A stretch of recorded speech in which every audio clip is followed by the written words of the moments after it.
이 북토크에 잠시 차례를 말씀드리겠습니다. 순서를. 오프닝 쇼가 있습니다. 오프닝 공연이 있는데 여기 미슐란 CPO를 찾아보니까 최고 제품 책임자, 그러니까 저 회사에 아마 실세인 것 같습니다. 이 남근숙 이사님을 모시고 오프닝 공연을 하겠습니다. 노래를 해주실 텐데요. 큰 박수로 모실까요? 시작 전에 마스크 혹시 내리고 계신 분들은 마스크 다 착용해 주시고요. 저희 주위에서 진행하도록 하겠습니다.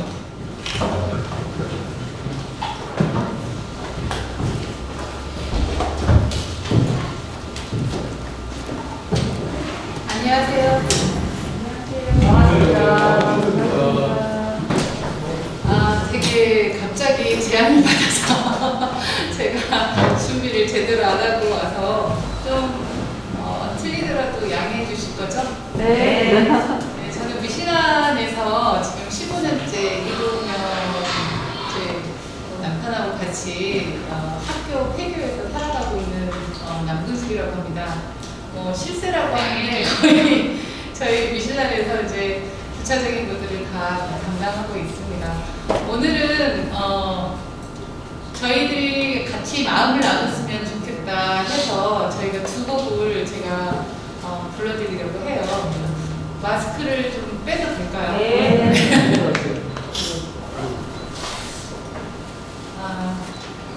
오늘 신주북고 대표님께서 저한테 청한 곡이 있어서 그 곡으로 먼저 시작을 하겠습니다. 당구라는 노래인데 가사를 들으면 이 친구가 무슨 얘기를 하고 싶은지 알겠다라고 생각이 들 것 같아요.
들어가고 싶은 그런 거 아닌가 하는 생각 때문에 제가 좀 애정하고 있는 노래인데 대표님께서 오늘 꼭 당구를 들려줬으면 좋겠다고 말씀하셔서 이 노래를 불러봤고요.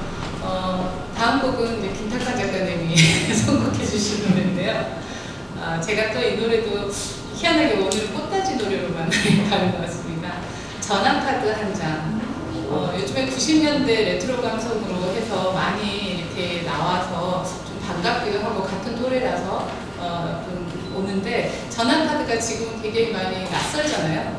그래서 이 노래를 하면서 오면서도 저희 남편하고 얘기를 했는데 옛날에 그 사람, 옛날에 그 시절, 그때의 생각들 그리고 지금 친구들한테는 또 지금의 모습들을 좀 더 이렇게 옛날에 전화카드로 마음을 전했던 것처럼 지금은 이제 핸드폰으로 전해지고 있는 것 같아요. 그래서 그런 마음들을 서로에게 친구에게 위안을 줄 수 있고 그리고 마음을 나눌 수 있는 그런 게 지금 필요하지 않나 하는 마음에서 전화카드 한 장 뽑겠습니다.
다음에는 그 가수로 초청을 해서 공간을 한번 초대하도록 이 공간에 한번 그래야 될 것 같죠, 그죠? 예, 우리 남근숙 CPO님께 큰 박수 한번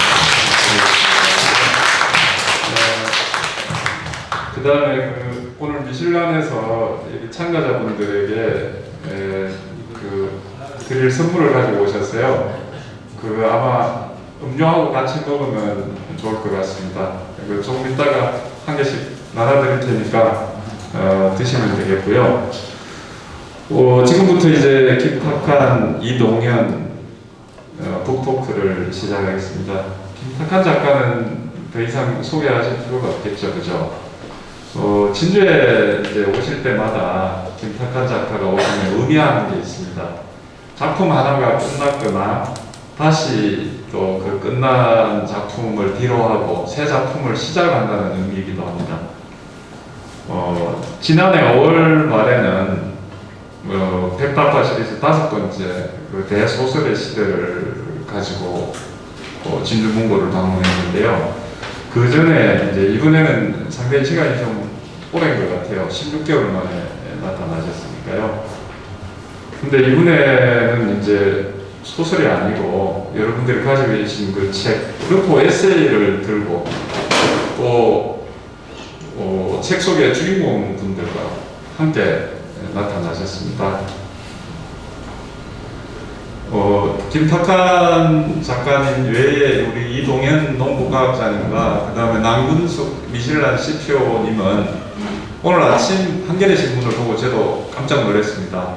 한겨레 신문에 잘 소개가 돼 있어서 제 말이 오히려 더 방해를 할 것 같아서 소개를 안 하고 오늘 자 한겨레 신문에 링크를 걸어뒀으니까요. 거기를 통해서 두 분에 대한 여러 가지 궁금증을 해소하시면 되겠고요. 나중에 질문 시간을 또 하시면 되겠습니다. 그래서 제가 이 책을 보고 책을 읽으면서 그 대작가께서 왜 외도를 했을까? 왜 작업실을 벗어나서 길을 떠났을까 하는 그 의문을 가졌고요. 그 길에서 만난 또 미슐란 이동현은 누구일까? 라는 생각을 계속하게 되었습니다. 도시소설가와 농부과학자, 참 어울리는 조합이기도 하면서 또 뜬금없는 조합이기도 했습니다. 그리고 이분들을 만나서 또 이동현 과학자, 농부과학자는 무엇을 하고 있을까라는 그런 의문점이 이렇게 계속 생겼습니다. 그래서 어제 저녁에 이렇게 밤늦게 오셔서 이제 두 분을 처음, 한 분은 처음 뵙고 또 1년 6개월 만에 김탁한 작가를 뵙고 숙소에 이제 다 보내드리고 나서 집에 가서 또 한참 잠을 이루지 못했습니다. 이 두 분 지금 뭘 하고 있는 걸까? 그때 이제 자정을 훨씬 넘겼고 새벽녘에 저한테 떠오르는 생각이 딱 두 글자였습니다. 아, 혁명을 하고 있구나, 이분들이. 그것도 아주 소리 없이 조용한 혁명을 하고 있다는 생각이 들었습니다. 지금 코로나 사태는 언제 끝날지도 모르고 또 연이은 자연재해로 국토는 핥혀져서 아직도 복구 중입니다. 그리고 우리 모두는 지금 불안하고 우울한 그 상처투성이인 채로 내일이 있을까라고 하는 그런 의문점을 가지고 지금 암담한 현실을 보내고 있는데요. 이 책은 그런 우리들에게 위로였습니다. 그 다음에 꿈이었고 희망이었습니다. 이런 것을 주는 이 책 속 주인공이 혁명가가 아니라면 우리가 감히 누구를 보고 혁명가라고 하겠습니까? 하는 그런 생각이 들었습니다. 그래서 이후 이제 지금부터 그 북토크를 진행하고요. 1시간 정도의 북토크를 진행하고 질의응답, 그 다음에 여러분들이 사신 그 책 속에 보면은 사인은 되어 있는데 빠진 이름과 또 그 다음에 이동현 농부과학자님의 사인이 빠져 있어서 그걸 하는 걸로 해서 오늘 한 2시간 정도의 이 프로그램을 마치도록 하겠습니다. 자, 큰 박수로 모시겠습니다. 두 분.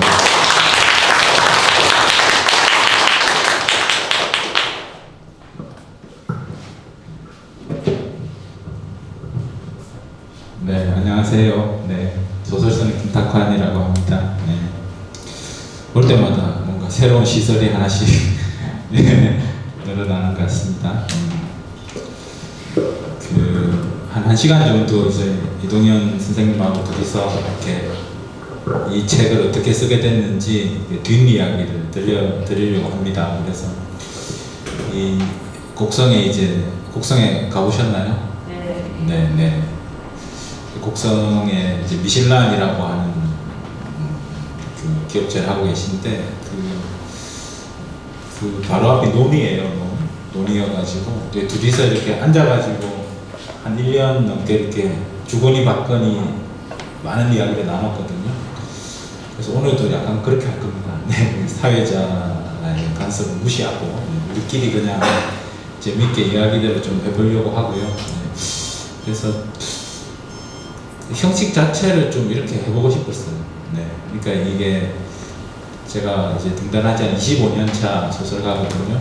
가면 이렇게 뭔가 형식이 딱 이렇게 짜여져 있고 뭐 그런 데서 이렇게 독자들을 많이 만났는데 좀 그런 것으로부터도 좀 탈피해가지고 네, 좀 자유롭게 이야기를 나눠보고 싶다 뭐 그런 생각들을 많이 네, 했었습니다. 네. 그래서 이제 지금 해보겠습니다. 네. 예, 어젯밤에 김해에서 콘서트 끝나고 둘이서 그다음에 달려와가지고 대표님이 보이차 한잔 주셨는데 제가 감동을 했습니다. 사실은 우리 사이에 한 길을 걸어가는 그 존경할 만한 분이 너무 많다는 것들을 특히 작가님하고 돌아다니면서 보고 있는 것 같아요. 그래서 진주문고 정말 대표님이 존경스럽고요. 이 길을 긴 시간 걸어오고 또 이 책과 이런 것들을 지켜가시는 분들이 계셨다는 게 감사하고 또 그 책방을 또 서점을 찾아주는 독자 여러분들이 또 힘이 되는 것처럼 저희도 사실은 책이 나오면서 또 사람들을 만나고 다니면서 큰 힘을 얻고 그다음에 이안을 저희가 여러분을 드리러 왔지만 여러분들에게 또 이안을 받고 또 같이 또 그 이안이 또 기운이 되고 그래서 오늘 제 짝꿍이 당부라는 노래를 부르는 것처럼 우리 사이가 힘들고 지쳐도 서로 우리 더 열심히 살자 하는 당부로 저희들이 아마 당부의 말씀으로 아마 다니고 있는 것 같습니다. 그래서 이렇게 만나뵈서 반갑습니다.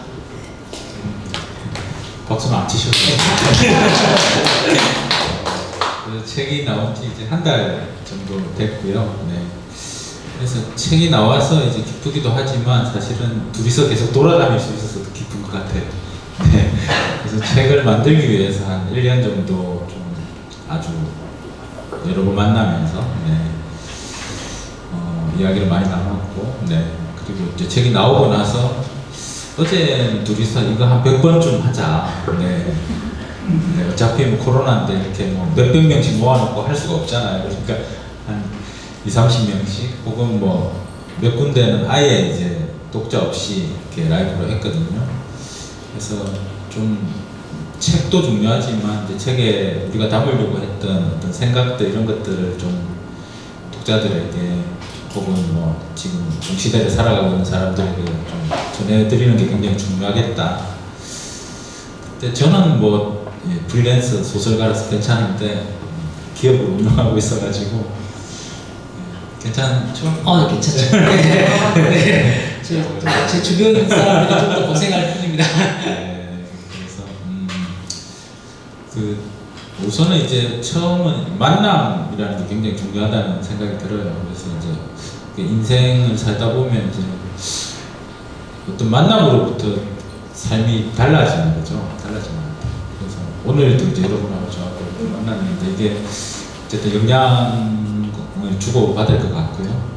그래서 이 책도 사실은 이제 지금부터 2년 반 전에 2018년 3월에 제가 이 미슐란이라고 하는 곡성에 이제 그 바나다라고 하는 이제 카페, 밥 카페, 네, 식당이죠. 네, 그 운영하고 계신데 제가 곡성에 놀러 간 거 아니고요. 네, 곡성에 놀러 잘 안 가잖아요. 네, 구례에 갔습니다. 구례 화엄사 가가지고 친구들하고 이제 하루 자고 대학 동기들하고 하루 잤는데 제 친구 중에 이상한 애가 하나 있어가지고 제가 국문과 나왔는데 국문과 나오고 한의대를 원광대 한의대를 가가지고 한의사가 된 친구가 하나 있어요. 그 친구가 정읍에서 이제 개업을 하고 있는데 곡성에 맛집이 있다는 겁니다. 거기서 꼭 점심을 먹어야 된대요. 그래가지고 이제 저는 또 쫄래쫄래 이제 그 친구 운전하는 차 타고 이제 가서 간 겁니다. 갔더니 이제 거기가 미슐란이었어요. 그래서 거기서 밥을 먹는데 밥이 엄청 맛있는 거죠. 그러니까 제가 한 50년 동안 먹은 밥 중에 제일 맛있는 거예요. 상상할 수 없는 맛인 거죠. 그러니까 밥 맛은 우리가 대충 알잖아요. 근데 이건 왜 이렇게 맛있을까? 뭐 그런 생각을 우선 했고 밥 맛이 맛있었고요. 두 번째는 그 바나다 이제 여러분도 뭐 가보실 것 같은데 앞이 이제 창이거든요. 유리창으로 이렇게 되어 있는데 앞이 바로 논이에요. 논을 바라보면서 밥을 먹는 거예요. 그래서 밥이 너무 맛있으니까 이 밥이 도대체 이 밥을 만든 이 쌀은 어디서 났어요? 물어보니까 이동현 선생님이 이제 그 옆에 앉아 계시다가 당신 보는 그 논에서 지은 거라는 거죠. 그래서 그럼 이거 누가 지었습니까? 자기가 지었대요. 그러니까 그게 우리가 뭐 계속 밥을 먹지만 이게 도대체 어디서 구체적으로 어떤 농에서 그 쌀이 지어지는 건지 그리고 그 쌀을 짓는 농부는 어떤 사람인지 이런 걸 직접 만나볼 경험이 굉장히 드물잖아요. 근데 그 장소가 굉장히 저한테 묘했던 거죠. 여기는 되게 희한하다. 어떻게 이렇게 보통 근대사회는 모든 것들이 다 분리 되어 있는데 여기서는 이렇게 맛있는 밥을 먹고 있는데 이 밥을 어떤 논에서 지었는지 그리고 누가 지었는지를 함께 알 수 있는 곳이구나. 그래서 굉장히 신기했어요. 신기했지만 그렇다고 뭐 당신에 대해서 책을 쓰고 싶어요. 그러면 정신병자죠. 이럴 리가 없잖아요. 그래서 그날은 요즘 많이 하는 식으로 페이스북 친구가 되고 헤어졌어요. 저는 서울 올라가고 곡성에 계속 계셨겠죠. 페이스북 친구가 되고 나서 이제 계속 이동현 대표님이 올리시는 글들을 계속 보기 시작한 거죠. 근데 이제 쭉 계속 보는데 우선은 이제 심하게 많이 올리시고요. 하루에 서너 개씩 막 이렇게 올리시고 근데 올리는 게 이렇게 근데 그날 제가 접수한 정보는 어쨌든 이분은 농부이면서 식당을 하시는구나 뭐 이 정도를 알고 간 건데 근데 굉장히 많은 일을 하는 거죠. 그리고 이렇게 곡성에만 있지 않는 거예요. 어떤 날은 보니까 서울에 있고요. 또 어떤 날은 보니까 인천에 가 있고 또 어떤 날은 보니까 뭐 굉장히 많이 이렇게 전국을 누비시면서 강연도 하고 그리고 연구도 하고 그리고 뭐 곡성에 가면 침실습지라고 습지가 있는데 습지 보존의 이사장이세요. 그래서 환경운동도 하시고 또 곡성 교육희망연대 책에 실어놨지만 시민운동 활동도 하시고 그러니까 하는 게 한 10개가 있는 거죠. 그래서 인간은 왜 이렇게 살까? 저는 하나밖에 안 하거든요. 저는 소설가니까 글 쓰고 글을 쓰든지 안 쓰든지 제 삶은 되게 단순한데 그래서 이제 페이스북을 통해서 더 좀 관심을 갖게 되고 그래서 한 1년 정도를 약간 간을 본 것 같아요. 그러니까 계속 보면서 굉장히 중요한 일을 계속 하고 있는데 알려져 있지는 않고 그렇지만 계속 진지하게 계속 그 일을 이렇게 하고 있으니까요. 그러다가 제가 이제 곡성 교육희망연대라는 곳에서 초청받아가지고 다시 곡성에 가서 이제 강연을 하게 됐어요. 그래서 강연을 하러 내려가서 이제 좀 더 조금씩 한 1년 정도 이제 보다가 이제 이건 좀 기록을 하고 싶다라는 생각이 든 거죠. 기록을 하고 싶다는 생각이 든 건 그러니까 책에도 썼지만 이제 정리를 해보니까 이 이동현 대표님이 하는 엄청나게 많은 거의 20가지 가까이 되는 여러 가지 활동들을 좀 정리를 해보니까 한 줄로 요약이 되더라고요. 한 줄. 그러니까 그게 이제 장편 작가의 직업병이에요. 그러니까 어떤 사람을 보면 그 사람을 한 줄로 요약하게 그러니까 이순신 장군도 이렇게 한 줄로 요약하고 황진이도 한 줄로 요약하고 요약을 하고 그걸 다시 장편으로 바꾸거든요. 그러니까 이동현 대표님 한 줄 요약하면 소멸과 맞서는 사람이었어요. 소멸과 맞서는 사람. 그러니까 이게 굉장히 지금 이제 굉장히 빠른 속도로 세상이 변해가고 있잖아요. 그러면서 이제 소멸을 계속 이야기하고 있죠. 그래서 이 경쟁에서 도태되고 있는 것들을 계속 이야기했는데 그 중에 이제 한 10년 동안에 가장 그 소멸과 관련돼서 많이 이야기되는 게 네 가지가 있거든요. 하나는 지방이 점점 소멸되고 있고요. 그래서 그 지방 중에서 가장 이렇게 인구가 점점 줄어드니까 이곳은 곧 인구가 제로가 될 거다라고 예측하는 그런 통계가 있어요. 그 논문들을 읽었는데 어떤 마을이 같아요? 어떤 동네가 제일 빨리 제로가 될 것 같아요? 그러니까 소멸 위기 동네, 소멸 위기 지역이거든요. 그래서 가장 빨리 제로가 될 거라고 예측하고 있는 게 고흥이에요. 고흥. 네. 고흥이 고향이세요. 고흥에 태어나셨고 그 다음에 밑에서 네 번째. 그러니까 고흥 다음으로 해서 한 네 번째로 빨리 제로가 될 거라고 하는 게 곡성이에요. 곡성에서 살고 계시거든요. 태어난 곳과 살고 계신 곳이 인구가 제로가 될 위험에 처해 있는 그런 곳에 지금 살고 계시고요. 그래서 지방이 소멸할 거라는 문제, 그리고 이제 농촌이 소멸할 거다. 농촌이 점점 줄어들고 있는 거죠. 어제 우리가 김해에서 강연하고 왔는데 굉장히 놀랐어요. 그러니까 김해가, 제가 우리 중고등학교 다닐 때는 김해가 평야거든요. 한국의 3대 평야에 들어갔어요. 근데 김해 평야가 없더라고요. 아파트와 공단이 다 들어서고 서고 부산의 위성도시가 됐죠, 지금. 그래서 이제 농촌이 소멸하는 게 두 번째 문제였고, 그 다음에 농촌 중에서도 벼농사가 소멸하고 있어요. 그러니까 농사를 짓더라도 벼농사를 안 짓는 거죠. 왜냐면 단위 면적당 경제적으로 이익이 가장 작으니까 다른 걸로 이렇게 작물이 바뀌고 있거든요. 근데 계속 벼농사를 지금 계속 짓고 계신 거죠. 그리고 네 번째가 이제 공동체가 소멸하는 거예요. 그러니까 마을이라든지 또 마을이라든지 또 여러 가지 전통적으로 내려왔던 다양한 공동체 활동들이 있는데 그것들이 이제 소멸하고 있는 거죠.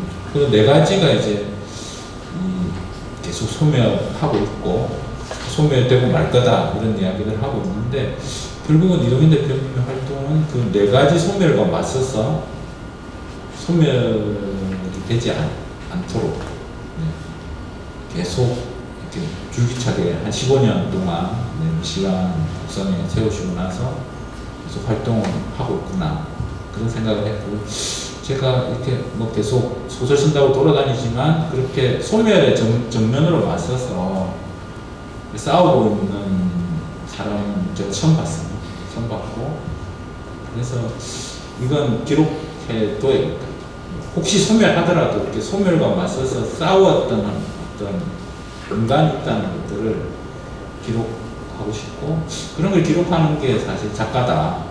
제가 대학교 때 좋아했던 잭 런던이나 유진 오닐이나 이런 작가들이 그런 어떤 정신을 가지고 있었거든요. 그래서 제가 소설을 계속 썼지만 이거라면 한번 논픽션을 써야겠다. 그래서 전문적으로 르포 에세이라고 하죠. 르포 에세이를 써서 소멸과 맞서서 싸우고 있는 많은 사람들이 있을 건데 그 사람들을 연대하고 힘을 주고, 과연 이것들이 소멸에 대한 게 당연한지 한번 좀 구체적으로 논의를 해보고 싶다 이런 생각을 했고요. 그래서 책을 내고 싶다고 생각해서 말씀을 드린 겁니다. 예, 많은 분들이 저보다 김탁한을 진즉 알고 있었냐고 질문들이 와요. 제 고등학교 동창들도. 책이 나오고 나서. 네, 그래서 너 언제부터 김탁한 알았냐고 물어보고, 사실 여러분들 안 믿겠지만 여러분들은 책을 좋아하시고 이 서점들 찾아다니신 분들이잖아요. 저는 자연과학도입니다. 그러니까 농대 나와서 서울대 농대 또 석사 가가지고 또 일본에서 또 농대에서 미생물 연구하다 보니까 이런 인문학 책을 읽은 손에서 놓은 지가 너무 오래된 상태죠. 그래서 여러분은 김탁한이라는 사람을, 김탁한 작가를 알지만 저는 사실 몰랐습니다. 여러분 부끄럽지만 정말 몰랐습니다. 그래서 처음 왔을 때 바깥에 왔을 때 여자분들 몇 분하고 남자 한 두 분이 오셨는데 여자분 한 분께서 사장님이세요? 그래서 아 네 그랬더니 김탁한 아세요? 그래서 모르는데요 그랬어요.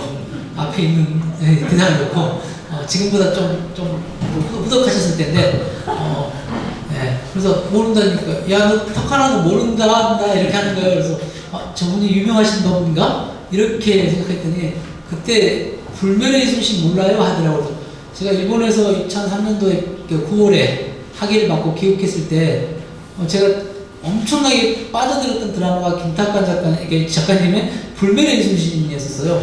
근데 정작 작가는 몰랐어요. 이 정도로 무식한 지금의 독자죠. 근데 그래서 그 이후에 모를 수 있죠라고 이렇게 해주시더라고요. 그래서 둘이 사진을 한 컷 찍고 페이스북 친구가 됐던. 그래서 어찌 보면 참 제가 지금까지 중에 제일 못하고 있는 게 책 읽는 거였었어요.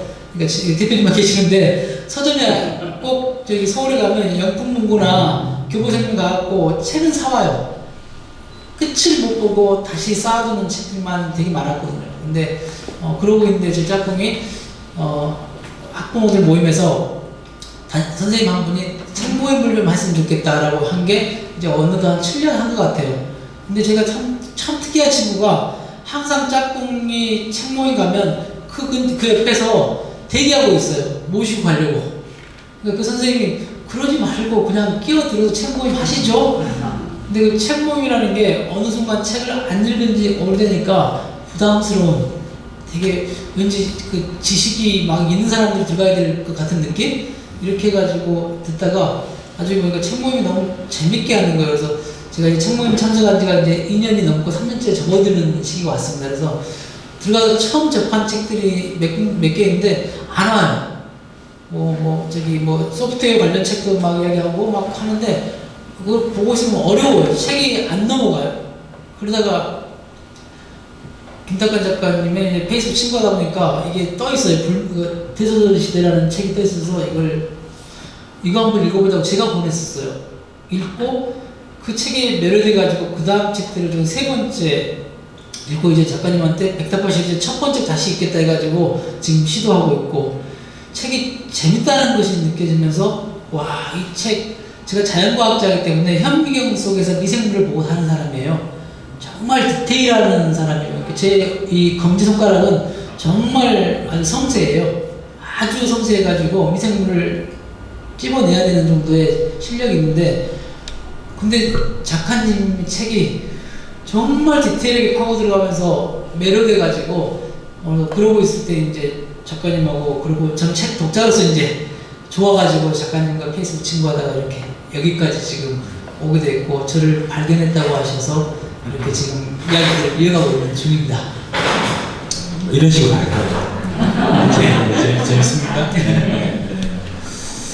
그러니까 그 밥 먹으러 안 갔으면 이런 자리가 없었겠죠, 그렇죠? 그래서 만약 우리가 남녀 사이였으면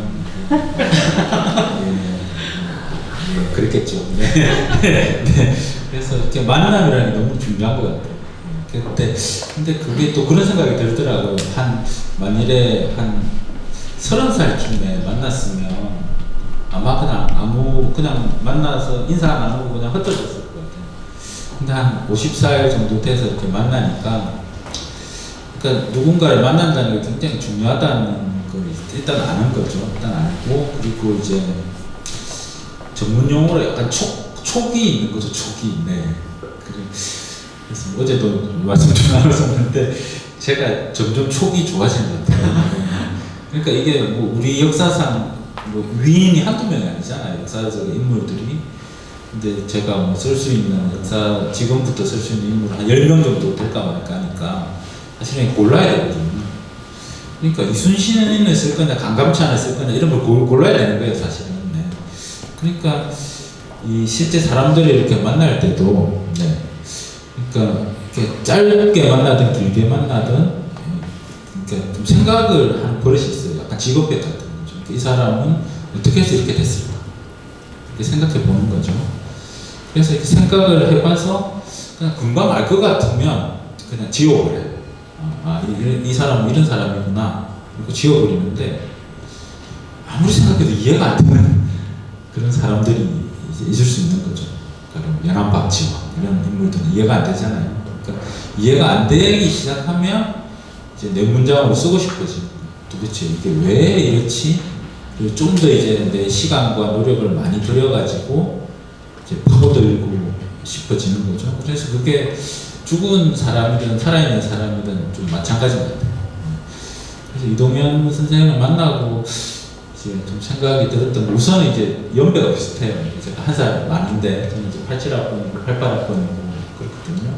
그래서 비슷한 시대를 이제 살았는데 사실은 굉장히 다른 환경에서 살았던 거죠. 그러니까 그 보험과 순천, 광주 쭉 이렇게 사셨고 그리고 이제 어쨌든 자연과학을 하셨고 그래서 뭐 규슈까지 규슈대에서 미생물 박사를 하시고 그렇게 사셨고 저는 완전히 전형적인 이제 진해에서 태어나서 창원에서 이제 이렇게 살다가 서울에 가서 지금 이제 서울에 살고 있거든요.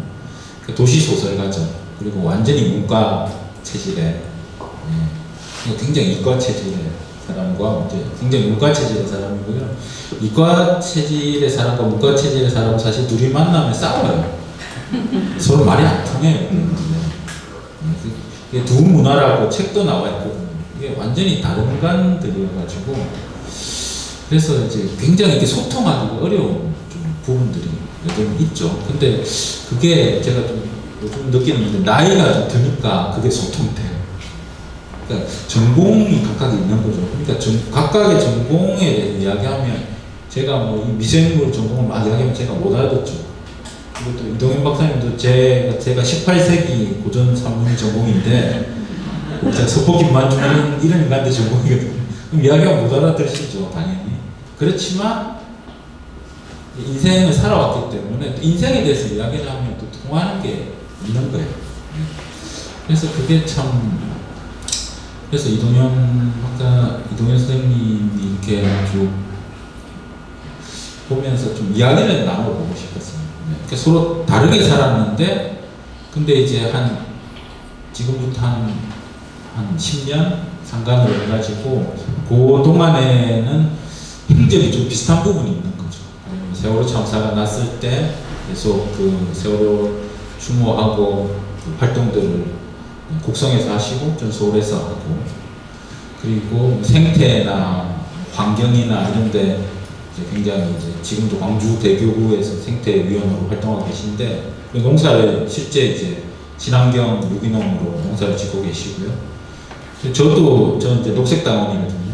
그래서 녹색당원인데 왜 녹색당원이 됐냐면 10년 전에 이제 한국 호랑이가 주인공인 소설을 하나 썼어요. 밀림 무정이라고. 그래서 그것 때문에 이제 호랑이가 완전 심취한 거예요. 호랑이에 빠져서 이렇게 호랑이를 연구하다 보니까 인간들이 근대로 접어들면서 대량 학살을 하는데 이 육식 동물들을 막 죽이기 시작하는 거죠. 그래서 덩치 큰 동물들도 막 죽여나가거든요. 그래서 그것들을 이렇게 쭉 이렇게 보다 보니까 그러니까 인간에 의한 자연의 지배라는 게 얼마나 이게 폭력적인가. 그런 게 지금까지도 계속 이어져가지고 결국은 코로나19까지 지금 와 있는 거죠. 그래서 이제 저는 그런 방식으로 해서 이제 그 녹색당에 가입하고 지금은 이제 비건이 됐는데 그러니까 이제 서로 다르게 살았는데 결론이 비슷한 거예요. 그러니까 비슷한 성향의 인간이 돼 있는 거죠. 그러니까 당신은 어떻게 해서 여기까지 왔나? 당신은 어떻게 해서 여기까지 왔고 그러니까 그걸 계속 좀 이렇게 비춰보고 싶은 거예요. 그러니까 이건 이야기를 나눠야 되는 거죠. 그래서 이동현 박사님이 살아왔던 한 50년의 삶을 계속 이제 듣고 그리고 이제 제가 원래 이제 하던 방식대로 취재를 하는 거죠. 그래서 이순신 장군 쓸 때는 이순신 장군 고향부터 시작해서 이렇게 쭉 훑듯이 이동현 박사님 이제 고향에 가가지고 고향부터 시작해서 쭉 이렇게 훑으면서 이동현이라는 사람의 성장 속의 그 과정과 제 성장 속의 과정을 이렇게 계속 비춰보는 거예요. 계속 비춰보면서 그래서 어떤 부분은 비슷하고 어떤 부분은 굉장히 다르고 그러면서 이제 서로 그런 대화의 시간들을 이제 계속 가졌던 것 같아요. 그래서 이 책이라는 게 결국은 그 대화를 통해서 만들어진 어떤 우정의 책이 아닌가. 그래서 제가 벽탑화 시리즈라고 이제 조선명탐정 영화도 나왔지만 제가 그 원작을 계속 하고 있는데 연암 선생님 계속 말씀하시거든요. 제일 중요한 건 우정이다. 그래서 세상을 사는데 뭐 여러 가지가 있지만 제일 중요한 건 이제 정말 자기의 고민과 세상의 고민을 같이 나눌 수 있는 친구가 있는 게 중요하고 그 친구와 함께 늙어가는 게 중요하다. 이런 말을 연암 선생님이 하셨고 실제 연암 선생은 이제 그래서 뭐 박지원 선생님 이제 박재가나 이동무나 뭐 공대용이나 이런 실학파들과 계속 우정을 쌓으셨거든요.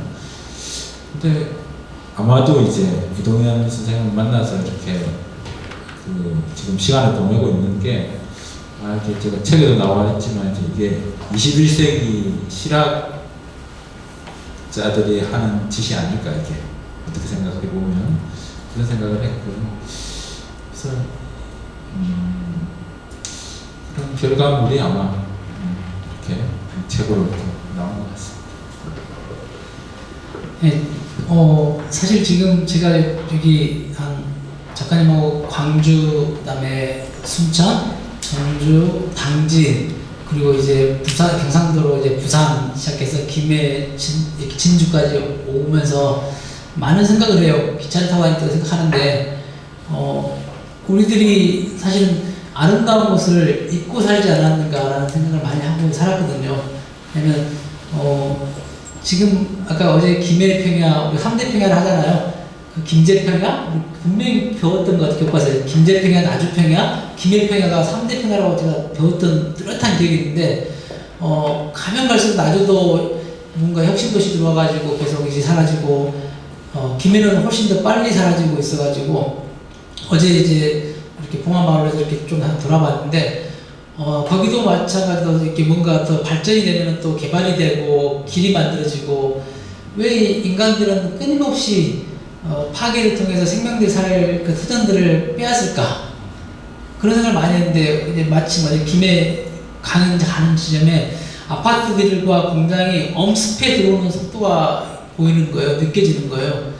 그게 삶이 좋은 삶이라고들 생각하고 그곳으로 이주하고 그리고 거기서 아이들을 교육시키면서 부모들은 거기서 내가 잘하고 있다라고 자부하고 근데 제가 바라보는 눈은 왜 이렇게 아플까 사람들이 자신이 지금 자신을 스스로 아프게 만들까라는 생각을 하면서 사실은 들녘을 바라보고 살아가거든요. 그래서 우리가 사람들을 아름답다는 것은 뭐 여러분들 미모가 아니라 자연과 인간과 생명들이 함께 더불어 사는 게 가장 아름다운 일이라고 생각하고 저는 살고 있고 그걸 지켜내야 된다는 게 저의 취지였고 근데 뭐 엄청난 옮든 것도 아니고 그냥 우리 애들이 그렇게 살았으면 좋겠다. 어느 것이 더 좋을 것인가 뭐 교육이든 삶의 패턴이든 그다음에 살아보니까 우리 지금 밥 먹고 굶지 않고 살고 있고 옷 입는데 헐벗지 않았고 그다음에 뭐 자동차도 있고 뭐 어디 가는데 뭐 기차도 잘 돼 있고 모든 게 잘 되는 시대에서도 우리는 또 무엇인가 욕심을 위해서 그러니까 내 욕심을 위해서 자녀들의 행복을 빼앗고 그다음에 또 인간들의 경제적 가치 욕심을 위해서 생물들이 살아야 되는 터전들을 빼앗으면서 내가 잘하고 있다고 말하고 있잖아. 4대 강도, 새만금도 그다음에 우리 주변에 특히 저는 이렇게 우리 진주부터 쭉 오다 보면요. 진주까지는 좀 괜찮아요. 진주 넘어서 이제 하반부터 지나서부터 갈 때마다 아파요. 제 누님이 이제 부산에 사시고 오랫동안 사셨고 한 40년 살고 계시고 큰 누나가 그다음에 창원에 그 형님이 한 20년째 살고 있어요. 갈 때마다 이 경상도 이쪽을 보면 아파요. 그 아름다운 것들이 사라져 버렸어요. 그래서 그런 것들을 보면서 계속 왜 운동을 하고 싶어서 온 것도 아니고 왜 제가 그래요. 물어봐요. 정말 꿈이 있어서 농촌에 들어왔습니까? 라고 자꾸 물어보시는데 저의 의지가 아니라 제가 종교적으로 천주교를 하고 있는데 하느님의 의지가 아닌가. 왜 나를 자꾸 이렇게 편안하게 끌고자 않고 자꾸 엇나가게 어려운 길로 특히 노동과 이런 걸 겪는 길로 또 이 쌀을 아까 작가님 말씀대로 소멸해 가는 것 중에 제일 돈 안 되는 일이라고 하는 이 쌀 그것도 정말 고된 맨날 논에서 애들 데리고 피 뽑는 이 친환경 농업하는 거 이런 것들을 왜 끌고 왔을까 해서 처음에는 왜 하느님 저를 이리로 자꾸 데리고 오냐고 이렇게 스스로 그냥 거기 앞에서 성당 앞에서 하는 데가 많았었어요. 근데 알고 보니까 필요해서 데리고 왔겠지. 그리고 그런 데리고 왔기 때문에 또 제가 생각한 대소설을 쓰신 작가님께서 저를 또 알아봐줬고 또 최종적으로 여러분같이 이렇게 똘망똘망 영혼이 맑은 독자들까지 만나게 하는 계기가 다 무엇인가 모르는 운명적으로 끌고 왔지 않았는가. 그래서 그걸 또 조금 힘들고 지쳐서 그만둘까라는 고민할 쯤 되면 누군가 나타나가지고 또 부활을 시켜주는. 그래서 아마 우리가 아까 제 짝꿍이 불렀던 당부, 너 포기하지 말고 너 봐, 너를 인정해주는 사람들이 주변에 많잖아. 계속 가고 소멸하는 것들을 네가 조금 작은 일이지만 시켜주는 일에 이렇게 박수 쳐주는 일이 많잖니? 라는 이렇게 그 답을 주는 것 같아서 사실은 요 책이 나오면서 누구 2인전도 아니고 작가님이 바라보는 시각을 1년이라는 세월이잖아요. 그리고 2박 3일씩 여러분 생각해 2박 3일씩 1년을 같이 지냈어요. 예, 사람들은 그냥 2박 3일씩 15번. 15번. 15번. 제가 살면서 제 가족 빼놓고는 이렇게 긴 시간을 같이 있으면서 먹고, 걷고, 자고, 이야기하고, 이런 것들하는 것은 아마 앞으로도 없을 거예요. 우리 고교 동창 33년 지기 동창들하고 이렇게 1년에 2번 만나지만 이 친구들도 놀라죠. 야, 우리 30년간 만난 걸 니 다 해버렸어야? 이렇게 제가 사투리로. 그만큼 이런 시간이 저를 치유하게 해주고 제가 치유하고자 했던 것들을 일깨워주는 소중한 이런 시간들이 되고 있는 것 같습니다. 네. 그래서 이 책은 이제 크게 보면 뭐 이동현 대표님 이야기도 있고요, 미실란 이야기도 있고 그런데 이제 겉을 이렇게 싸고 있는 건 이제 곡성에 대한 이야기죠. 그래서 곡성이 인구가 한 28,000명 정도 됩니다. 28,000명.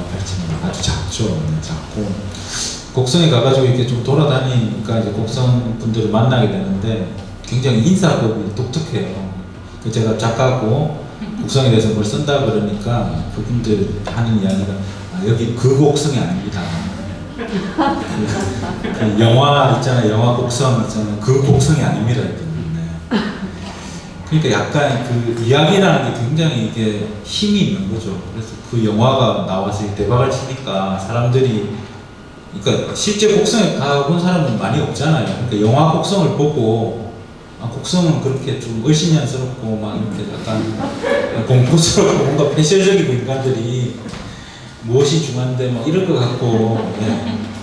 그러니까 그 곡성이 아니라는 거죠. 그래서 이번 책을 보시면 제가 이제 그렇지 않다. 네. 그러니까 그 곡성이 아니다 이렇게 계속 주장하는 게 중요한 게 아니고 그만큼 곡성이 훨씬 더 아름답고 좋은 곳이라는 걸 다른 이야기를 이야기해야 되는 거죠. 그래서 여기 보시면 5가지 이야기를 제가 곡성과 관련된 이야기를 각 장마다 뒤에 넣어놨고요. 사실은 그래서 이 5가지 정도면 곡성이 어떤 거다 이렇게 이미지가 잡힐 거다 이 이야기를 읽으면 그렇게 생각했는데 제가 책을 써보니까 항상 그렇더라고요. 책이 나오면 그 다음에 항상 재밌는 더 좋은 생각이 떠올라요.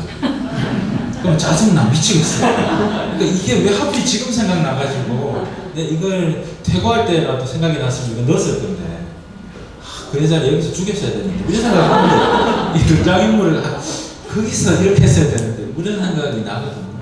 이번에도 좀 마찬가지입니다. 책이 나오면 나서 충분히 이제 이동현 대표님 말씀하신 대로 1년 동안이나 계속 이야기를 했으니까 이동현 대표님이 할 수 있는 재밌는 이야기는 내가 다 들었다 이렇게 생각을 했거든요.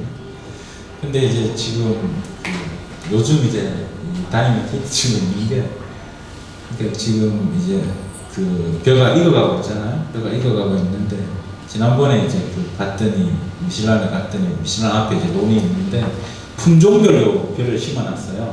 사열 종대로 이렇게 품종별로 심어놔서 뭐 농미는 녹색이고 정미는 석색이고 이렇게 쭉 색깔도 다르고 뭔가 맛도 다르고 이렇게 쭉 이렇게 있는 거죠.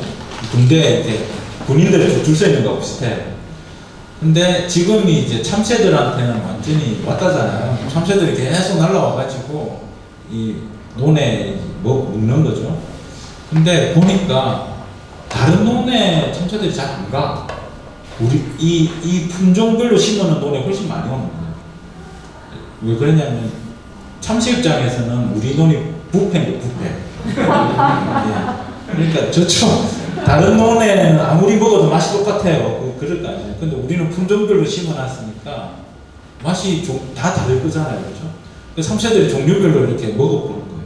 참새 입장에 너무 행복할 것 같고, 그리고 자세히 관찰해 보니까 그 중에 하나만 유독 참새가 많이 먹는다는 거예요. 그 적진주찰? 예, 적진주찰이라고 하는 품종이 있는데 참새가 그것만 많이 먹는데요. 참새 입맛이 딱 맞는 거죠. 그래서 아마 그걸 이제 연구하실 거예요. 왜 참새는 적진주찰을 많이 먹나 이런 논문이 나올 거고요. 이걸 이 책에 넣었어야 된다.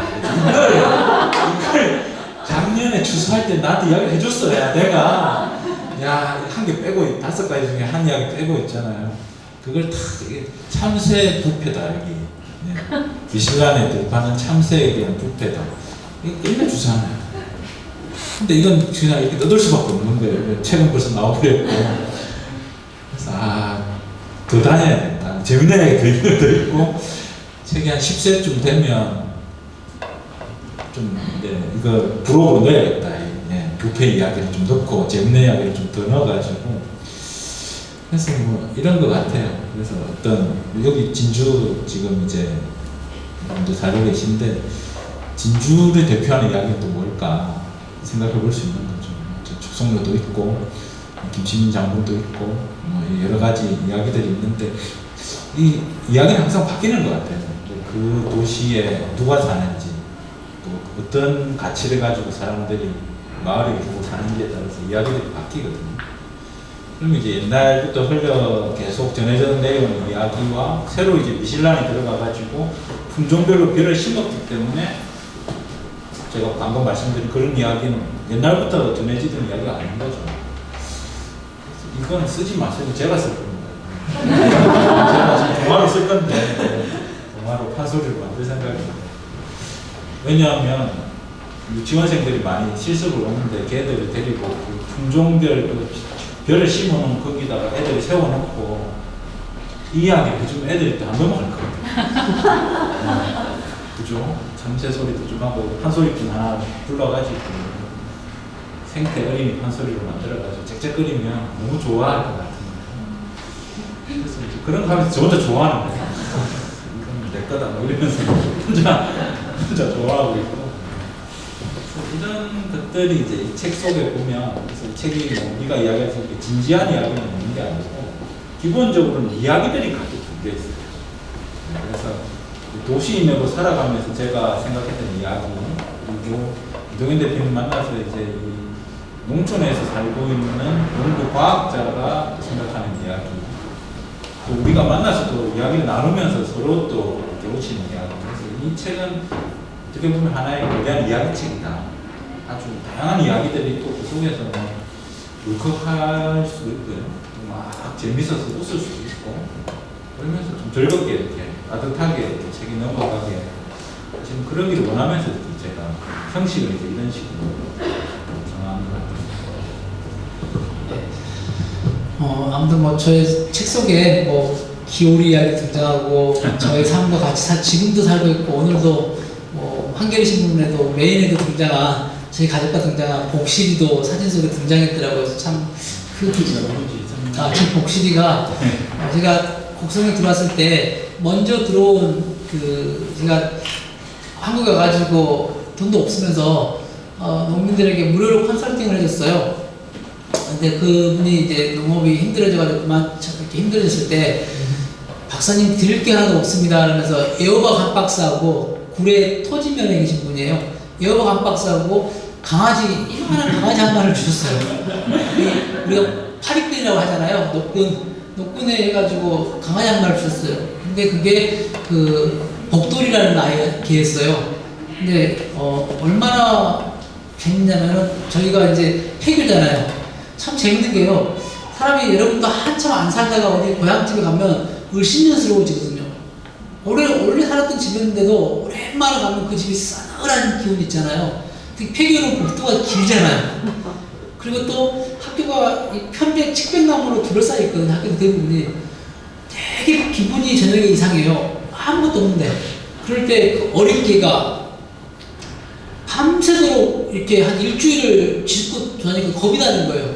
그래서 이제 제 짝꿍은 도시에 네온사이드에서 살았던 상가집에 살았고, 그래서 이제 무서워해서 서치라는 큰 걸 사가지고 봐봤어요. 근데 고양이 한 마리도 없는데 그 어린 개가 막 돌아요. 밤새도록 짖고. 너무 신기해가지고 있는데 그게 이제 나중에 어느 분이 귀신을 쫓는 개라고 하는 거예요. 그 사람의 영혼을 볼 수 없다고. 그래서 왜 설마요 그랬더니 그래가지고 그렇게 했는데 그 개가 한 며칠 걸다가 주춤해요. 그리고 나서 6개월 후에 또 그 집 토지에 사는 그분이 또 새끼를 낳았는데 복실이라는 개가 개를 한 마리 또 암컷을 주셨어요. 그래서 주셔가지고 이 박사님 저희가 다시 농사를 짓게 됐습니다 하면서 개한테 한 마리 줬는데 그게 복실이에요. 근데 개도 또 뒤뜰에서 막 돌아요. 뭐지 그랬더니 얘도 그렇게 그러니까는 그런 똑같은 형태를 하는 거죠. 그래서 이제 둘이가 사랑을 해가지고 5년 동안 부부연의 연을 맺고 있다가 목도리가 제 앞에 아침마다 다니면서 이렇게 뱀 있으면 잡아주고 그 역할을 해요. 근데 그 개가 독사에 물려가지고 죽었어요. 그래서 이제 복실이가 이제 지금까지 15년을 혼자 살고 목도리는 사는데 얼마나 행복하냐면 좋은 사람과 나쁜 사람을 구분할 줄 알아요. 네. 우리 눈으로서는 다 착해 보이잖아요, 이렇게. 참새 입장에서 이제 개 입장에. 그 개가 이렇게 털을 세울 때, 그 다음에 이빨을 들으면 물지는 않아요, 누구도. 근데 이 들을 때 그게 경고의 메시지인데 저희들은 모르죠. 근데 이제 그렇게 사람을 판단하고 혹시 이제 나중에 미실한 바깥 보시면 복실이한테 면접을 보시고 그러시면 되는데 웬만하면 여기 책을 읽으신 분들은 다 선하신 분들이기 때문에 거기에 통과되실 거라고 생각해요. 그 복실이가 이제 15년째 지금도 살고 지금은 복도리가 없기 때문에 저랑 작가님이랑 섬진강 걸을 때나 그다음에 또 저희 가족들 걸을 때나 노래 걸을 때 항상 같이 걸어주면서 근데 이제는 복실이가 알아요. 김탁관 작가님이 우리 식구라는 걸 알아가지고 되게 친한 척하고 옆에서 이제는 마주하고 이렇게 입으로 핥고 그렇게까지 온 저희 이제 소중한 이 책 속에 그다음에 임종민 작가의 사진의 최고의 걸작인 그 작품에 등장하는 개가 복실이라는 게 네. 네. 저희 그런 미신하는 그런 생명들이 같이 존재하고 그 존재한 생명들을 존중하고 그래서 뭐 옷을 이쁘게 입히고 미용을 시키는 게 아니라요. 그 삶의 방식대로. 그러니까 저는 우리 애들에게 항상 이야기하는 게 있어요. 사람은 언제나 나서 떠날 때 그가 행복해야 된다고. 바라본 사람이 행복한 게 아니라 떠나는 사람이 행복해야 된다고. 그럼 동물도 마찬가지라고. 자연에 사는 생명들이 행복해야지 인간의 마음으로 행복하면 안 된다고. 그래서 저는 막 동물에 사랑한다고 옷 입히고 막 그렇게 카시밀로 뭐 이렇게 옷들 막 그 패드 깔아주는 걸 되게 싫어해요. 그래서 진돗개가 좋아하는 게 뭔가를 유심히 관찰해요. 근데 우리 복실이는 그 인간이 만드는 그런 물건들을 되게 싫어해요. 그래서 새끼 날 때 깔아주면 무조건 꺼내버리고 그리고 항상 땅을 파요. 한여름에 땅을 파가지고 한여름에는 볏짚 같은 거 다 걷어내고 땅을 파서 땅에서 강아지를 키워요. 그리고 겨울에는 땅을 파가지고 볏짚을 물고 와서 깔고 거기서 새끼를 낳고 키워요. 그건 복실이가 제일 좋아하고 자식을 사랑하는 마음에서 엄마의 마음으로 키우는데 그걸 사람들은 개를 함부로 키운다, 뭐 미용도 안 해준다, 뭐 몸에 이렇게 비누칠해서 흩지 않는다 하는데 복실이는 물 묻히는 거 싫어하고 그런 거거든요. 그걸 저는 충분히 이해하기 때문에 복실이 마음으로 들어가는 거죠. 좀 더럽긴 해요.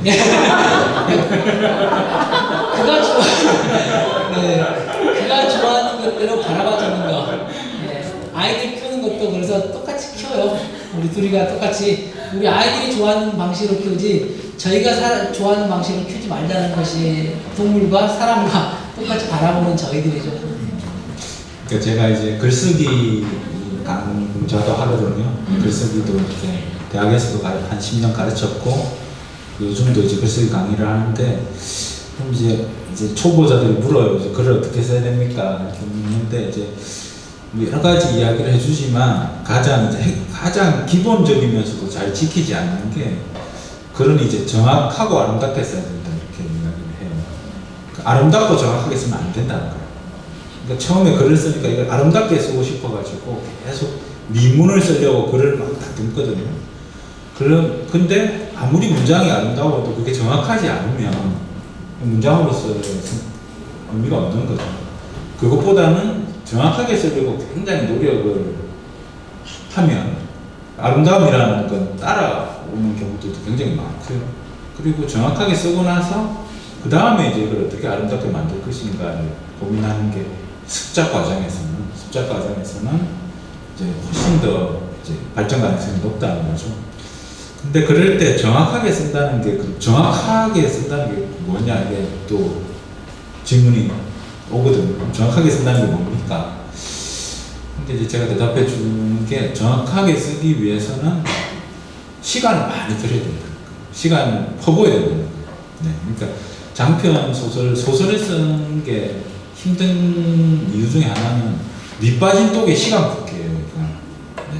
네. 10시간만 시간을 부으면 글이 나온다. 그러면 누구나 할 수 있죠. 근데 이건 그런 게 아니고 정확하게 될 때까지 얼마나 시간을 부어야 되는지 나도 모르는 거예요.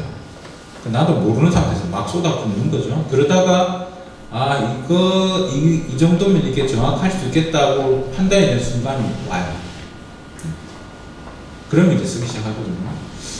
그러니까 가령 이제 예를 드셨잖아요. 이 복돌이 복실 이야기를 이제 쭉 설명하셨는데 이제 이게 저한테 막 이야기를 하셨어요. 이야기를 하면 이제 저는 그런 생각하는 거죠. 그러니까 이 미실란에 이제 사람들이 많이 왔다 갔다 하거든요. 이제 밥카페를 하니까 그냥 밥카페에 밥 먹으러 오는 사람들의 시선은 어떤 거냐 하면 이런 거예요. 그러니까 여기 해교를 가지고 뭐 공장도 하고 그리고 이 밥집도 하네. 그리고 보니까 개들이 한 6마리, 7마리 저기 묶여있고 진돗개 한 마리는 풀어놨네. 그러니까 그게 복식인 거죠. 그리고 여기는 이런 데구나. 이러고 이제 밥 먹고 돌아가는 거예요. 그리고 이제 물어보는 거죠. 그 사람한테 나중에 거기 그 마당에 뭐가 있더나 물어보면 거기 그냥 나무들 좀 서 있고 그리고 개 한 6마리 묶여 있었고 한 마리는 풀어놨더라 진돗개를. 그러니까 이게 이제 그냥 평범한 사람 시선이고요. 근데 이제 저는 이제 계속 갔잖아요. 계속 이렇게 1년 동안 가다가 처음에는 저도 그렇다고 생각했는데 가다 보니까 이제 밥을 먹고 밥 먹으면 배부르니까 산책을 이렇게 앞마당을 산책을 하는 거죠. 산책을 하다 보니까 그게 아주 잘생긴 소나무가 3개가 있는 거예요. 잘생긴 소나무가. 소나무 옆에 벤치가 있으니까 이제 벤치에 앉아가지고 이렇게 이야기하다가 보니까 그 복돌이 이야기 하는 거죠. 복돌이 이야기를 한참 하다가 이동현 대표님이 그러니까 복돌이가 그렇게 죽었어요. 그래서 그 나무 밑에 묻었다는 거예요. 그러니까 그 나무 우리가 앉아있는 그 나무 밑에 복돌이가 묻혀 있는 거죠. 그러면 제가 고개를 돌려서 보니까 나무가 2개 더 있어. 네? 그러면 그럼 그 밑에는 법이라는 개가 묻혀 있고요. 또 저쪽에도 개가 묻혀 있는 거죠. 미시가 묻혀 있는 거니까. 뭐냐면 그래서 책의 제목이 이제 그 단락의 제목 죽어서도 함께 살아도 함께.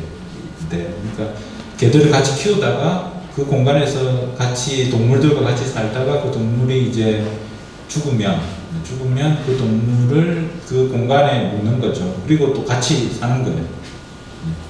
그러니까 그 공간이 어떤 공간이냐고 했을 때 그냥 거기는 개 6마리랑 묶어놓은 개 6마리랑 이렇게 안 묶어놓은 개 1마리가 있는 곳이다. 이게 아니고 물론 묶어놓은 개 6마리와 안 묶어놓은 개 1마리가 있는 곳이면서 개 3마리가 더 있었는데 그 3마리가 행복하게 거기서 살다가 죽고 나서 그 나무 밑에 묻혀있고 그래서 그 벤치에 앉으면 소나무하고도 대화를 하지만 고개를 숙이면 그 땅속에 묻혀있는 복돌이라고도 대화를 하는.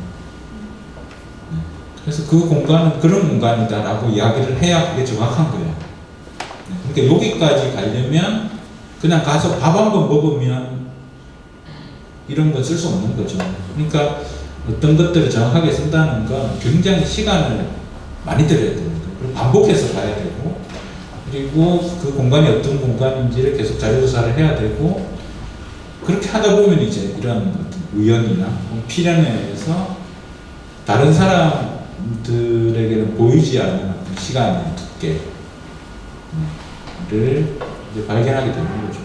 그래서 정확하게 쓴다라는 거 단순히 이제 사전을 뒤진다든지 혹은 그 길을 한 번에 이렇게 가서 보고 온다든지 이런 차원이 아니라는 거예요. 그래서 글을 이렇게 쓴다는 게 쉬운 길은 아닌 거죠. 쉬운 길은 아니고. 그래서 제가 이제 권해드리고 싶은 것 중에 하나가 어제도 김에서 말씀드렸는데, 일단 여러분들 미슐란에 한번 갔으면 좋겠어요. 미슐란에 한번 가가지고 일단 밥을 먹어야죠. 밥을 맛있게 먹고 그게 논을 바라보면서 멍 때렸으면 좋겠어요.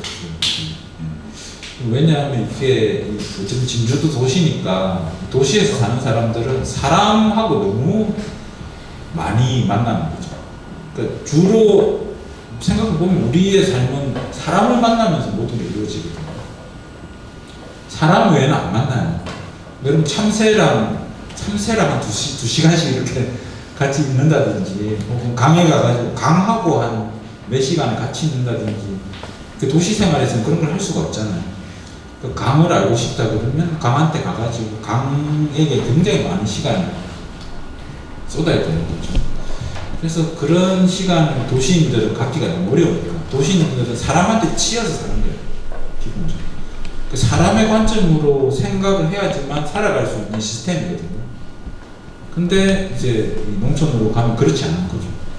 사람은 굉장히 적고 대신 나무도 있고 새도 있고 벼도 있고 강도 있고, 그러니까 사람이 아닌 존재의 시선에서 이야기할 수 있는 거죠. 오늘도 참새 입장에서 개 입장에서 막 이야기를 하잖아요. 그러니까 이런 게 굉장히 이제 중요하고, 이런 걸 이제 서양에서 그 치유농법이다, 치유농업이다 이러면서 이야기를 하는 거거든요. 그러니까 치유농업 하는 게 다른 게 아니고 그냥 보면 말을 한마디 보고 와서 그냥 이 말하고 말에 사귀세요 이러고 가 그냥. 그러면 이제 한 번도 말을 다뤄보지 않은 사람이 그 말을 때리고 한 바퀴 이렇게 도는 거거든요. 몇 시간 동안. 말의 입장은 이야기되는 거죠. 그래서 그런 시간을 이제 보내는 게 너무너무 소중한데, 그게 이제 도시에서는 안 되기 때문에 이제 미슐란 같은 데 가서 그런 시간을 보내는 거죠. 근데 원래 인간은 그랬다는 거예요. 원래 인간은 사람하고도 관계를 갖지만 사람이 아닌 생물과 무생물, 다른 존재들과 이렇게 계속 소통하면서 몇만 년을 살아왔는데, 지금 한 100년, 150년 정도 아주 이렇게 압축되면서 갑자기 막 밀집된 구조 속에서 인간들만 바글바글거리면서 사는 걸 당연하게 생각하는 걸 바뀌어 있는 겁니다. 그래서 그런 삶에서 벗어나서 미슐란과 같은 곳이 있어야 되고요. 이런 곳을 우리가 이제 지켜야 된다는 거죠. 그래서 이제 책 제목 자체도 아름다움을 지키는 것이다 이렇게 붙인 게, 가만히 있으면 그게 점점 사라지는 거예요. 그 공간들이. 그래서 제가 미슐란에 가서 이런 공간은 꼭 지켜야 되고 있어야 되고, 많은 학생들, 유치원생들부터 시작해서 뭐 초등학교, 중학교, 고등학교, 대학교, 뭐 일반 귀농하려고 하는 분들까지 다 이곳에 와서 직접 이제 사람이 아닌 존재들과 이렇게 대면하는 그런 시간을 이제 갖는 그런 곳이에요, 여기가. 그래서 꼭 한번 가시면 좋겠습니다. 잘했죠? 네.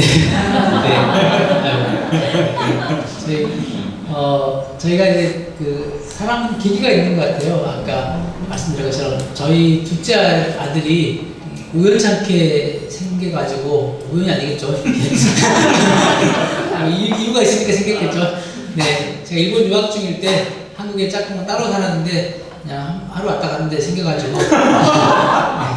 그래서 그 아이가 어쨌든 사람은 있잖아요. 어떤 음식을 먹냐에 따라서 어떤 게 제 짝꿍이 있으니까 이게 참 민망한데, 어떤 음식을 먹냐에 따라서 어떤 아이로 바뀌느냐가 참 있어요.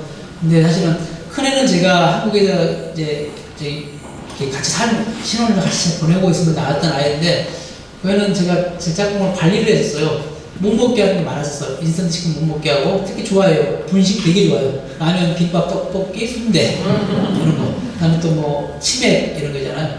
되게 좋아해요. 근데 제가 첫 애를 갖기 전부터 해서 관리를 했었거든요. 근데 태어났는데 정말 뭐 우리 선생님도 보셨겠지만 우리 큰아들 보면 배고같이 피부에 필리핀에 가가지고 너무 이렇게 일을 많이 하면서 벌레들 많이 물리고 이렇게 염증이 생겨가지고 지금 그런데 배고같이 본 아이거든요. 근데 작은 애가 이제 태어났는데 이렇게 막 이런 맛이 아토피. 그리고 나중에 일본에서는 그래도 관리를 잘해가지고 심각하지 않은데 한국에 들어오니까 한국은 참 우리 이야기를 안 들어주는 문화잖아요. 특히 그 우리가 생각하는 좀 지위가 있는 분들 안 들어주잖아요. 자기 해봐서 의사들 만나는데도 그냥 대화를 하는 게 아니라 아토피 해가지고 항생제, 스테로이드 연고, 심하면 주사. 저희 말을 안 들어요. 저희 말을. 작가가 독자 말을 하나도 안 들으면 작가가 오래가지 못할 거잖아요. 그래서 의사가 고객의 말을 안 들어서 나중에 계속 약만 강해져서 나중에 아이가 더 심각해져가지고 그래서 저희가 더 시골로 들어오게 된. 그러니까 왜 국비유학 갔다 온 유학생이 논문도 많이 쓴 친구가 그렇게 갑자기 농사를 했을까? 이것도 다 어쩌면 누군가가 그렇게 시시한 것 같아요. 저를 아팠기 때문에 더 마음이 시골로 가야 되겠다는 생각이 더 강한지는 모르겠고 그래서 여러분 믿기지 않겠지만 미생물 다루는 생명공학을 하는 과학자가 미신을 믿어요. 믿기지 않거든요. 왜냐면 누가 그래요. 너무 심각하니까 진골다 병원에서 안 되고 이제 약을 많이 먹으니까 혈뇨혈변까지 보니까 왜냐면 순천에서 구례에 있는 이제 장수마을 있잖아요. 우리나라 최고의 장수마을 상사마을이라고 있어요. 그게 공동묘지가 있거든요. 그 밑에 약수가 나와요. 그 물을 마시면 좋다더라고요. 그리고 제가 밤에 프라이드 DN에다가 그 하얀 물통을 일곱 통을 같이 실어가지고 가가지고 물을 받아가지고 먹는 물, 목욕하는 물, 밥 짓는 물 해가지고 그러니까 과학자가 비과학적인데 쫓아다니는 거죠. 그래서 제가 더 목성으로 가면서 그래서 저희가 먹거리에 대한 중요성, 친환경에 대한 가치에 대한 걸 더 고민하게 됐고 그래서 저희가 바람기가 다양한 기능이 있어요. 근력이 좋은 이렇게 여러분 아시죠? 기러기가 4,000km를 날개짓 타고 간대요. 근데 우리가 보면 남자들 막 그러잖아요. 근력 떨어지면 공기가 땡겨 이런 말을 많이 해요. 그래서 삼겹살 먹으러 가고 소고기 먹으러 가잖아요. 근데 사실은 기러기는 소고기, 돼지고기 안 먹잖아요. 근데 그 4,000km 날개짓 타는 그 에너지가 바로 뭐에서 나오는가 그것들이 바로 저는 고민이 되는 대상이었죠. 그것은 바로 쌀. 김제평양에서 이렇게 수확하고 나면 나날이 떨어져요. 그 다음에 그걸 먹고 또 저쪽에 강진만 쪽 가서 또 먹고 순천만에서 먹고 올라가거든요. 그러면 기러기는 돼지고기, 소고기 안 먹었잖아요. 에너지원이 어디서 왔냐면 바로 쌀이라는 거예요. 근데 그냥 쌀이 왔을까? 벽시가 떨어지면 땅에 있는 수분이 있잖아요. 요즘에 지금이잖아. 딱 지금쯤 오전에 아침에 안개가 펼쳐지면 이 안개비가 내려요. 적당한 온습도가 조절되면서 발화가 일어나는 거죠. 싹이 트는 거죠. 기러기는 싹이 튼 바람기를 먹고 그 에너지를 얻고 또 우리 공부 못한 사람들한테 하는 말 있잖아요. 뭐라 그러죠? 네, 닭대가리, 뭐 새대가리 이런 말을 써요. 근데 잘못된 표현이에요. 기러기는 엄청난 영리한 두뇌를 갖고 있는 거죠. 내 용량에 비해서.